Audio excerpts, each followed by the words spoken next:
მუშაობის 10 წლის მანძილზე ანსამბლ ხორუმის საკონცერტო პროგრამა ევროპისა და აზიის ქვეყნებში 20 მილიონამდე მაყურებელმა იხილა.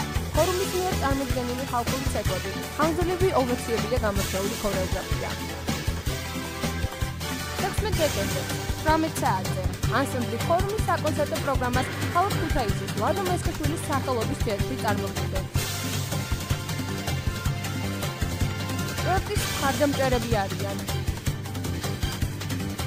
აჭარის განათლების, კულტურისა და სპორტის სამინისტრო, ლადო მესხიშვილის სახელობის სახელმწიფო დრამატული თეატრი, აჭარის ტელევიზია.